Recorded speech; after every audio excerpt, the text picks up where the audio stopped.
Welcome to Switch Comics. My name is Marco, and it's Wednesday, new comic book day. I have a lot of awesome comics to talk to you about, but first, let me tell you about my giveaway. At 600 subscribers, I'm giving away 3 awesome comics. All you have to do is be subscribed to the channel and leave a comment on this video. You can also leave a comment on any other of my videos as well, and it will give you additional chances to win. So, let's go ahead and talk about some cool comics. I'm going to maybe be a little bit fast as I go through these because I have a lot of comics to talk about. Starting off with Darkhold Spiderman. This is a series that I've been very mixed on. Very cool cover, by the way, first of all. Very awesome cover. As a series, though, the alpha was okay. Iron Man, I think possibly best comic of the year. Wasp was pretty good. It was really, really good. I enjoyed it a lot. Blade I didn't enjoy at all. What was the other one? Black Bolt was good. We'll leave it at good. This one, I don't know, somewhere in the middle of all that. This one has the same faults as Blade does, where Iron Man and Wasp specifically, they're like, let's take a familiar story and change it, make it a little darker, a little twisted. And it really, really works. And again, each one-shot is a different writer. So, you know, there's that to consider as well. But I feel like that's what really makes this story so strong. Because they have that both similar connection, And then this one and Blade, which I feel is better than the Blade one, but not great. It's just so out there. It's completely different. It's this whole other thing that it's trying to do. And it's like, let's create this weird, creepy universe. And it's just, it doesn't have the same impact because this isn't our Spider-Man. When I read, the Wasp or the Iron Man one, that was our Tony Stark making this decision. Or our, Wasp or whatever, making that darker decision. Because they weren't that different, you know what I mean? When they have this completely other different version, it's like, okay, sure, there can be, I'm not saying like there's just a straight evil Spider-Man, but it's like, yeah, there can be an evil Spider-Man, that's fine. And I didn't see our character go through this change. But like I said, I'm going to trying to be a little fast. I have very mixed feelings on the Darkhold series, although even if the rest of them sucked, the Iron Man being as amazing as it was, that's good enough for me. So we're going to go on to Venom number 3 here, which I just realized that I thought this was supposed to be Ewing's series, but he apparently only wrote the first issue. Other than that, it's been this guy, don't know if I'm saying it right, but we're going to say Ram V. It could be Ram 5. I don't know. But that series has been pretty good. I don't think it's been as good as like the Hulk series, which obviously, it's supposed to be Ewing and Donny Cates switched. But, I don't know. Apparently, this is more of Ram V series than it is Ewing's series at this point. But, it's pretty cool. I feel like there was a weird little twist in here that kind of didn't make a ton of sense. But maybe that was just me. You learn a little bit more about this evil corporation or whatever that's, trying to track down Dylan Brock and the symbiotes and everything. I'm still very interested in the series. I definitely want to see more of what's all going on and some more symbiote goodness. I feel like we're still like setting a lot of things up in this series. Now, this is, I think, the best book of the week. We got Moon Knight number 6. Amazing cover there. Super, super awesome cover. And it's awesome when you get a series, because sometimes you'll get a series that will start strong, and then it'll kind of, start waning, be okay or whatever. I'm going to talk about a series about like that a little bit later. But man, we're 6 issues in, and I know that's not super far, but it is still hitting hard. This issue, the writing's great, the art is great. It's awesome. I really like, and how you can kind of see it. It's not quite the same, but like in this cover, I really like the striking white and black it just punches you. And they do a lot of the art in the issue like this, especially the final page is so awesome because it's an awesome moment in the story. It's really cool. And then also the art, how they do it, because like there's a little bit of shading in here, But in the story, a lot of the times, Moon Knight is just simply white and black. There is no gray tones, no anything in between. And he's so visually striking and so powerful in a way. Like, he commands your attention. And man, when they do that in this book, it's so awesome to look at. And like I said, also, I just remember, I was flipping through the pages, some cool Khonshu stuff, a little tease of it. Not a lot of it, but I think some cool stuff is about to happen with Khonshu involved into it. So I'm really looking forward to that. And there was the reintroduction of Hunter's Moon, which I think is going to play a big part into it.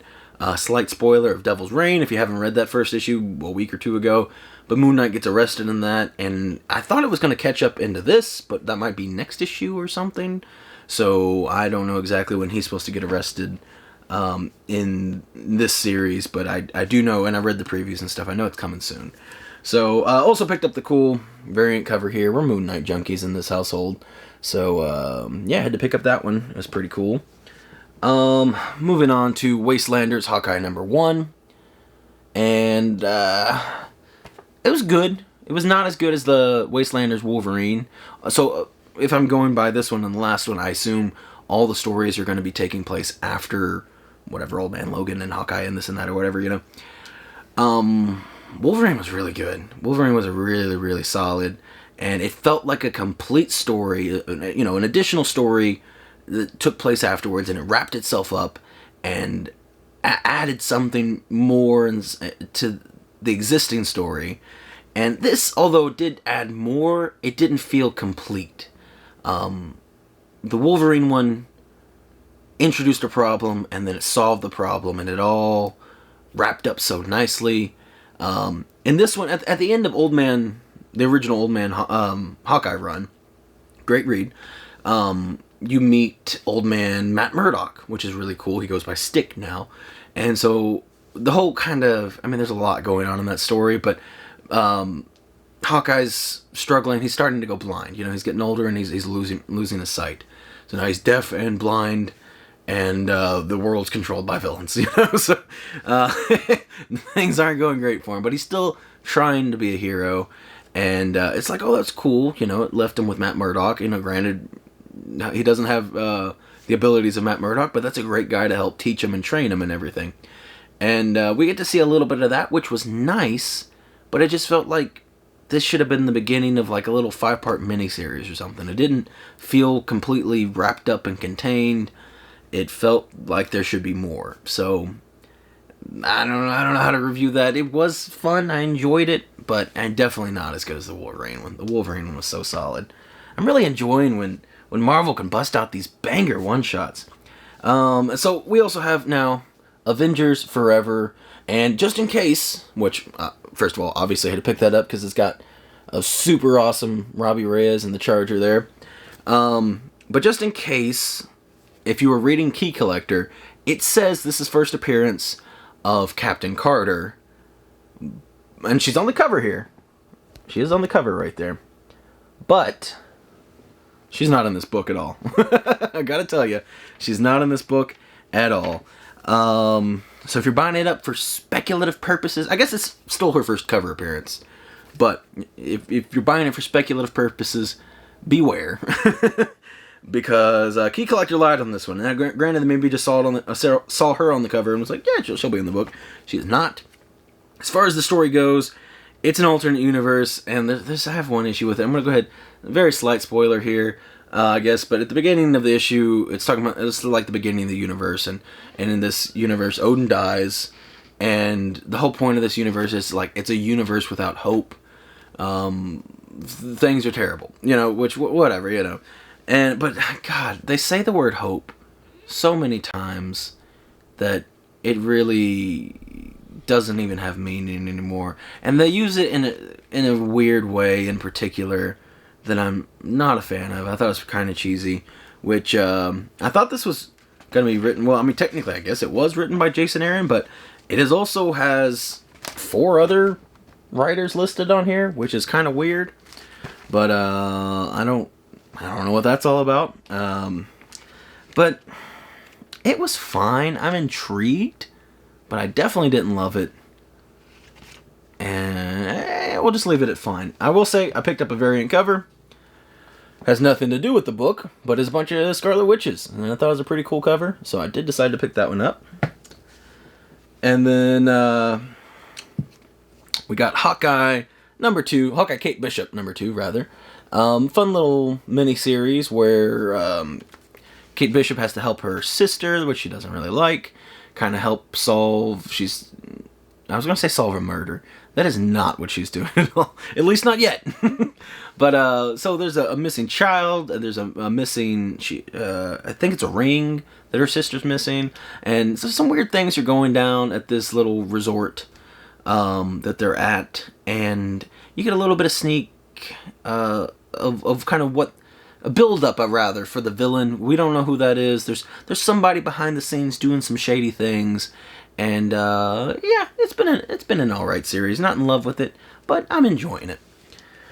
And then speaking of Hawkeye, though, I'm going to be, by the time this video comes out, I will have already watched the finale for Hawkeye. Can't wait to talk about it. And maybe potentially a good time to talk about it would be during our live streams. Every Wednesday, we live stream from 8 to about 10 p.m. Eastern Time. I'd love to see you there. We're going to be talking comics, talking nerdy stuff, and building some Legos, just hanging out, having a good time. So if you're able to make it, you're not doing anything during that time, you want to hang out and chill, I'd love to see you there. Now let's go ahead and continue. We have we have Kang number 5. Before we get into it, awesome cover. Really, really like that cover. Looks super good. And this is the series I was talking about. It started strong. It started so strong. Issues 1 and 2 I thought were awesome. By issue 3, I was like, oh no, I know exactly how this is going to end. And I just have to sit through the motions for 2 more issues. And that's exactly what happened. I don't like to completely spoil books. And I'll try not to. But, I mean, if you've been reading this series, it's so predictable. It's you know, basically time is this loop that will always and forever be itself, and you'll end up where you started, and things will forever be how it's supposed to be, and I don't know. I wasn't very impressed with the ending of this. It started so strong, and I don't know, I kind of feel like maybe if this was just a 3-issue series, it would have been better. Maybe if they wrapped it up in the 3rd one, it could have been good. But I don't know, I feel like miniseries feel like they maybe have to be 5 series or 5 issues, I mean. So I don't know, I felt like it was just, I figured it out. It wasn't super creative, and I was like, here we go, and here it was. Cool cover though, cool cover. Moving on to Phoenix Song Echo, and this is number 3, number 2, I don't remember, number 3. Very cool cover. I like that. This is the B cover, I think. I'm a sucker for covers that have just a ton of black on it. I think they're super cool. But anyway, this series has been pretty cool. So, Phoenix, I mean, she's Phoenix, yes, but Echo meets somebody named River. He has a power to like look through your ancestral lineage, which is pretty neat. And they start getting chased and attacked by a bad guy. I think his name is the Adversary. And they start escaping through time. And it's pretty interesting, kind of different way to escape through time, because they're traveling through her ancestral time. So they're going back to, you know, like the first person they meet is her mother. And which is pretty interesting also, because Echo doesn't know her actual parents. So that's kind of neat. Or her actual mom, anyway. But so she got to meet her mother, but she's just like a normal person. Slight spoiler, I guess. But in this issue, we're going back and we're seeing more and more ancestors. And the last one they end on is super cool. I really, really like the ancestor we meet in this one. I thought it was really neat. My only slight complaint, I guess, is I feel like we didn't spend enough time. I mean, like, I don't know if that's the last time we're going to see this ancestor in the series. I feel like it is. And if it is, like, oh man, I wish we got to see more of that particular character. But it's pretty cool. It's been a fun little miniseries. And then a new series I decided to start was Miss Marvel Beyond the Limit. I haven't read anything Miss Marvel before, and I was like, yeah, might as well check it out. She's got a show coming out eventually, and might as well learn a little bit about her. I like the art quite a bit in this little miniseries. It's hard to talk about it too much without spoiling anything, because, you know, as issue ones typically are, it's all about setting up the premise of this miniseries. But basically, she gets a glimpse into alternate reality Miss Marvels and different variations of herself, which is very on brand for Marvel right now. We're doing alternate variants and this and that and whatever, so, you know, it's doing its Marvel thing right now. However, I think the ending of this was quite unexpected. It's not the way that I thought they were going to do it, and then there's a reveal of a character as well that I wasn't expecting to be there, so I'm pretty intrigued to check out the next issue. I thought it was fairly standard, good, but fairly standard Marvel stuff up until the very end. I'm like, oh, this is different. I'm checking this out. And then last Marvel book we got here is Iron Man number 15. Very, very cool Alex Ross cover. Like that one a lot. I haven't read this. I'm super far behind on Iron Man. But yeah, he's got some kind of god cosmic suit or something now. I don't know. I want to check it out. I just need to make time to sit down and read the series. Got a couple Star Wars books, starting with Darth Vader number 19. Very cool cover there. And I am dreadfully behind on pretty much all my Star Wars reading. I don't know how that happened. We also, well, War of the Bounty Hunters is how that happened. And then we have Star Wars High Republic Trail of Shadows number 3. Again, haven't soon started this series. I've been picking it up, but have not started it. And we're almost done. We got a couple Raw books, is what I almost said. They're indie books, maybe because this book is called Maul. This is Maul number 4. Super awesome. This is the B cover. The A cover looked really good too, but this cover I thought was like, there's no way I couldn't pick this up. It's a cool series. So basically, it's about this woman who gets raped, and she's dealing with this inner anger and hatred and all this, and her sister is like, hey, we should go to this like women's resort thing, and it's about women empowerment, and they have a slogan, I think it's like turning trauma into strength or something of that sort. And she's like, it'll be good for you, and blah blah blah, whatever. So it's so weird because it starts off as kind of a realistic comic, I guess, you know, very grounded. And it's not until late in the 3rd issue, near the end of the 3rd issue, that it really starts this monstrous horror element to it. And I think it was it might have been bad for the book in a way of like it might not have interested people immediately, but as someone that stuck with the series, I thought it's been a pretty cool read, and I like the build up to that moment when it happens. It was super cool. And then I mean, as you can see, it's a pretty monstrous cover there. It's definitely a weirder series. Sometimes it's kind of hard to explain and really sell something. Not that I'm like making money off this, but you know, if I'm trying to tell you to pick up this book, it's like it's a strange one. It's definitely a weirder comic that I've read, but I'm digging it. I'm really liking it, and it's cool. I mean, there's so many. I've really come to love horror or horror-esque comics here lately. I didn't even really know I was that much of a horror fan. I just started picking them up. I'm like, this is awesome. Last book we have, which is fitting because it's the finale for this series, Eat the Rich, number 5. Another super cool cover. Check that thing out. This series has been really good. I really enjoyed it. I felt like the first issue was super strong, and I thought it was going to go a certain way. And I was like, it's cool. I like this, but I'm pretty sure I know what's going to happen. And I was very wrong. I learned that very quickly. I felt like it lost a little bit of momentum when it kind of slapped away the idea that at least I had anyway. And it's like, no, it's gonna be a little different. Things are not quite how you think. And but basically, it's this woman. She's with her boyfriend, and they're gonna go meet his family. His family is very wealthy and influential and this and that or whatever.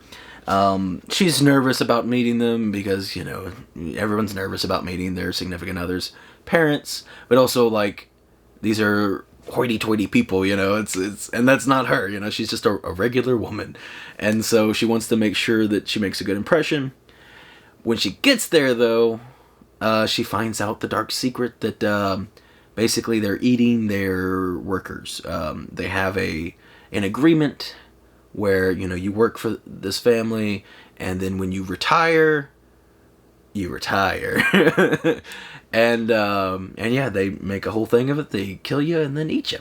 So you get paid very well. You know, there's a lot of things. You know, you got to read the story, but and then it also has this other cool twist that I don't want to tell you about in case you haven't read the story yet. But there's something really different that they decide to add into the whole cannibalism thing, which I don't know, maybe it's been done before, but not to my knowledge. I don't know. But yeah, pretty cool series. I really like the way that it wrapped up.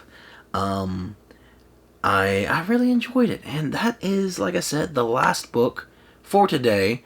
If you read any of the books that I read this week, you have the same opinion, different opinion, something else onto this or that or whatever, I'd love to know about it. You can leave a comment here. Like I said, you can also tell me about it at the live stream, but also leave a comment here because it's good for my YouTube algorithm stuff and whatever. But also, you know, as always, if there's a book that didn't pick up this week that I need to read, let me know about it. There's a ton of things. There was a lot of books this week. Check it out. Mostly Marvel, which is weird. I feel like I don't normally pick up this many Marvel books, but pretty much all of those are Marvel. I think there's 4 that aren't Marvel. It's 2 Star Wars and 2 indie, yeah. But anyway, thank you all so much for watching the video. I will see you all next time.